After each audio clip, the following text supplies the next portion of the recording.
turibuka ku nshuro ya 24 jenoside yakorewe abatutsi. Ijambo jenoside ryatangiye kumvikana no gusobanukirwa n'abanyarwanda benshi cyane nyuma y'uko abatutsi barenga miliyoni imwe bishwe bazira uko bavutse. Gusa mbere yaho hakoreshwaga imvugo zitandukanye, biza kugaragara ko bitewe n'uko ubwo bwicanyi bwibasiriye ubwoko bw'abatutsi kandi hagamijwe kubamaraho bikwiriye kwitwa jenoside. Bagendeye ku nyungu zabo bwite, bamwe bakoreshaga imvugo zihabanye cyane n'ibyabaye, bakavuga amahano, abandi bakavuga ubwicanyi bwakorewe abatutsi n'ibindi byinshi. Ariko nyuma byaje kwemezwa hakoreshwa imvugo jenoside yakorewe abatutsi. Gusa hari bamwe batarasobanukirwa ubusobanuro, inkomoko cyangwa imikoreshereze y'ijambo jenoside. Umunyarwanda Josiah Semujanga, umwanditsi akaba n'umwarimu muri kaminuza ya Montreal, ubwo yamurikaga igitabo yise Faire face au négociationnisme de génocide des Tutsi, tugenekereje bivuga guhangana n'ipfobya n'ihakana rya jenoside, yagarutse kuri byinshi bigendanye n'ijambo jenoside. Ijambo jenoside rifite amateka maremare. Mu Kinyarwanda ryatangiye gukoreshwa bisesuye mu mpera za 1994. Risobanura iyicwa ry'abatutsi ryabaye kuva muri Mata kugeza muri Nyakanga uwo mwaka. Ni ijambo rikoreshwa mu ndimi z'i Burayi kuva mu 1945. Iryo jambo jenoside ntiryari risanzwe ribaho muri izo ndimi y'Icyongereza, Ikidage, Igifaransa, Ikirusiya n'izindi, kuko ryahimbwe kugira ngo abacamanza babone ijambo ryasobanura ubwicanyi butari busanzwe buzwi i Burayi ndetse no muri Amerika, bisobanuye aho leta yica abaturage bayo kandi bo bubahiriza amategeko. Leta yabo ikabica bazize ubwoko bwabo cyangwa idini ryabo. Urugero nk'ibyabaye ku Bayahudi. Abacamanza bashakaga ijambo rizakoreshwa na kera aho bene ubwo bwicanyi buzaba bubonetse ahandi ku isi. Ubwa mbere ryakoreshejwe n'umukozi wa Leta Zunze Ubumwe za Amerika witwa Raphael Lemkin. Mu gitabo yanditse icyo gihe yashakaga kwerekana ko uburyo leta y'Ubudage yategekwaga na Hitler yishe Abayahudi butari busanzwe mu mateka y'isi. Leta yica abaturage bayo kandi mu bisanzwe ishinzwe kubarinda. Byasabaga ijambo rishya kuko indimi zari zisanzwe zikoreshwa mu bucamanza zitari zarabiteganyije. Ubundi leta ihana umuntu wishe itegeko. Lemkin kimwe n'abandi bantu benshi yakekaga ko ibintu byose byo ku isi bishoboka gusobanurwa n'amwe mu magambo indimi z'abantu zikoresha. Ubwo rero yasubiye mu mateka y'izindi ndimi z'i Burayi kugira ngo ahange ijambo rishya risobanura ubwicanyi bwa leta budasanzwe. Ashakira mu Kigiriki cya kera n'Ikilatini, bityo afata igice kiva ku Kigiriki genos bivuga ubwoko, biyongeraho ikindi gice kiva ku Kilatini side bivuga kwica. Bafanamo ijambo jenoside. Ibyo ntibyari bihagije kuko ijambo jenoside rigira uburemere ryemejwe n'inteko cyangwa se ibihugu bishobora guhana abicanyi. Bwa mbere ijambo jenoside ryakoreshejwe mu rubanza rw'abanazi mu rukiko rwa Nuremberg, rwari rishyizweho n'ibihugu byatsinze Ubudage n'ibihugu byari bifatanije nk'Ubutaliyani n'Ubuyapani. Nyuma urwo rukiko rwa Nuremberg n'ijambo jenoside byaje kwemezwa na Loni, ishyiraho amabwiriza n'amategeko mpuzamahanga akumira kandi agahana icyaha cya jenoside. Kuri uyu munsi reka tugaruke kuri bamwe mu bantu b'ibyamamare bagize uruhare muri jenoside mu bihugu bigiye bitandukanye aho yagiye iba. Mbere byose reka tubanze tumenye jenoside zikomeye zabayeho mu mateka y'isi ndetse na bamwe bagiye babigiramo uruhare nabo turi bwibandeho mu cyegeranyo cyo kuri uyu munsi. Hari jenoside yakorewe Abanyarmenia yahitanye abagera kuri 1,200,000. Hanyuma yahitanye Abayahudi ihitana ababarirwa hagati ya 5 n'esheshatu miliyoni. Mu gihe yakorewe abatutsi mu Rwanda yahitanye abagera kuri 1,000,000 mu minsi 100 gusa. Izi ni zimwe muri jenoside zizwi zikomeye mu mateka y'isi, ariko zose zagiye zigirwamo uruhare na bamwe mu bantu bakomeye ndetse b'ibyamamare. Duhereye kuri jenoside yakorewe Abarmenia. Iyi jenoside yabaye hagati y'umwaka w'1915 n'1916. 2/3 by'Abanyarmenia babaga mu cyari kigize Empire Ottoman, ariyo Turkiya y'ubu ngubu, baricwa, abandi bicwa n'inzara no kubirukana. Ishyaka ryari riri ku butegetsi Comité Union et Progrès CUP ryamenyekanye cyane ku izina rya Jeune Turk, niryo ryatsembye Abanyarmenia bagera kuri 1,200,000. Kuri ubu kuba ubu bwicanyi bwaramenyekanye cyane ndetse bugateza n'impaka ndende byatumye muri Mata 2015 inteko zishinga amategeko z'ibihugu bigera kuri 24 bikomeye ku isi byemeza ko ari jenoside. hari kandi jenoside yakorewe abayahudi. ubu bwicanyi bwakozwe n'abadage b'abanazi bwahitanye abayahudi babarirwa hagati ya miliyoni 5 n'esheshatu, banganaga na 2/3 y'abayahudi babaga mu Burayi, bakangana na 40% y'abayahudi babaga ku isi yose. Abanazi bafataga abayahudi nk'abanzi babo, aho bumvaga ko bagombaga kujya munsi yabo. Bagiye babasanga mu mazu babagamo bakabica, abandi bakabatwika muri Polonye no mu cyahoze kigize ubumwe bw'Abasoviyete.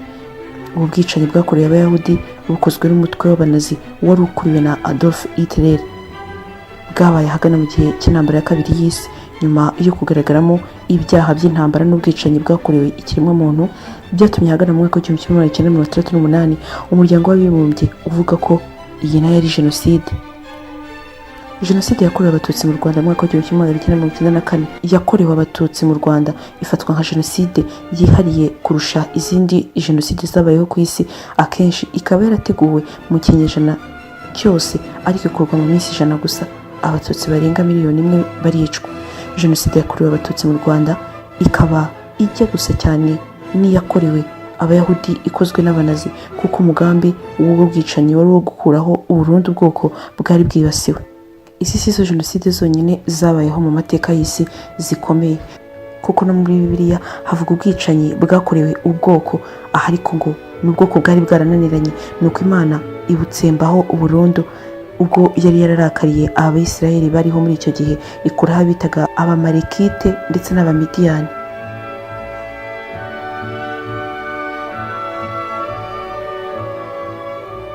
Gusa nanone muri Korea y'Amajyaruguru mu gihe cya 1945 kubw'umwami witwaga Kim wa kabiri Sung, uyu yagize uruhare cyane mu iyicwa ry'abantu barenga amamiliyoni bari batuye mu gihugu cye ahagana mu 1990.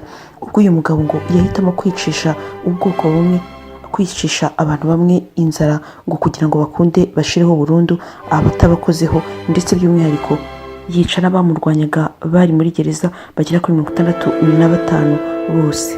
Ibi bikurikirana n'ibyabereye mu Buhinde ahagana mu 1947 ubwo Abahindu ndetse n'Abasilamu barenga amamiliyoni nabo bicwaga bazira idini ryabo ndetse n'imyizerere yabo muri iki gihugu. ubwo ubu bwicanyi bwisha abarenga miliyoni 14 ku isi. Muri bamwe mu bakomeye bishwe mu Basilamu harimo witwaga Sikh ndetse n'umuhindu witwaga Mobs. Aba ni bamwe mu baharaniraga ishyaka ry'uburyo aya madini yombi yamenyekana mu Buhinde ndetse no muri Pakistan. Nubwo nanone ubu bwicanyi butemejwe nka jenoside, ariko leta y'Ubuhinde ndetse na Pakistan nazo ziri mu zishyirwa mu majwi icyo gihe muzagize uruhare muri ubu bwicanyi budasanzwe.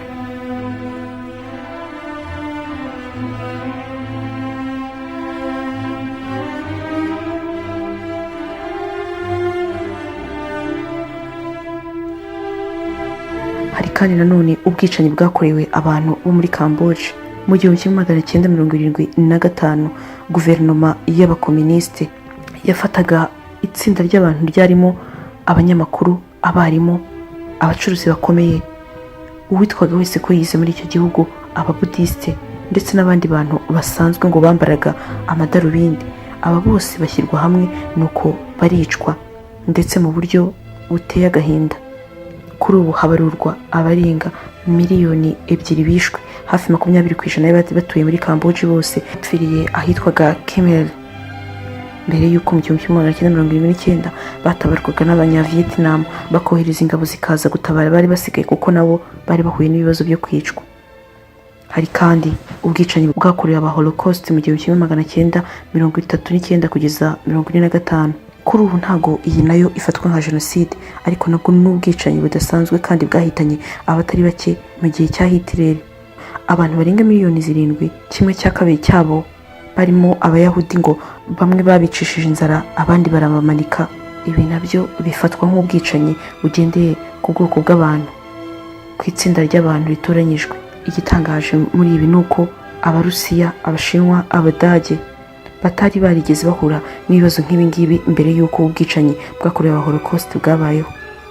Nubwo rwose ubwicanyi bwakozwe na Adolf Hitler bufatwa nk'ubwisha abantu benshi cyane mu kinyejana cya 20, ariko nyamara uwitwaga Joseph Stalin nawe ni umwe mu bantu ngo bishe abantu batari bake ku buryo yanitiriwe igihe runaka bavuga ngo ubwicanyi bwo ku bwa Stalin bise Stalinist.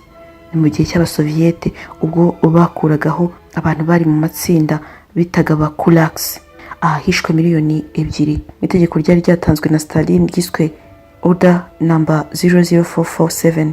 Mu Bushinwa naho habaye ibijya kuba nka jenoside ariko nabyo bikozwe n'abayobozi b'ibihugu byabo. Ahangaha abakomunisiti ubwo bari bagiye ku butegetsi mu 1949 hapfuye ababarirwa muri miliyoni 45 na 70 z'abantu bayobewe n'igisirikare cyitwaga Chiang Kai-shek.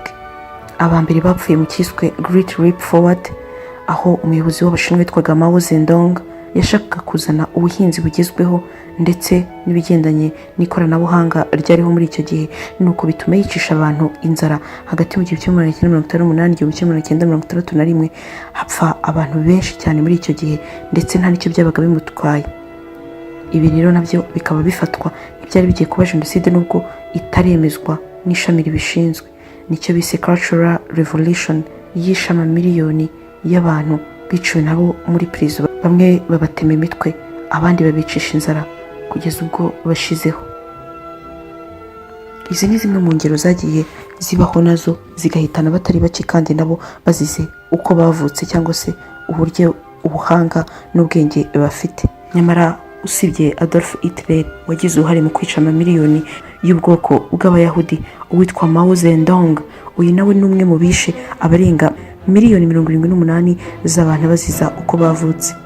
Yari umukomunisite w'umushinwa wayoboye Ubushinwa ahagana mu 1949. Uyakurikira Hitler mu kwica benshi, aza kurikiwe na Joseph Stalin wishe abangana na miliyoni 23. Joseph Stalin cyangwa se Losif Vissarionovich Stalin wabaye umuyobozi wa Union Soviétique hagati mu 1920 aza gupfa mu 1953.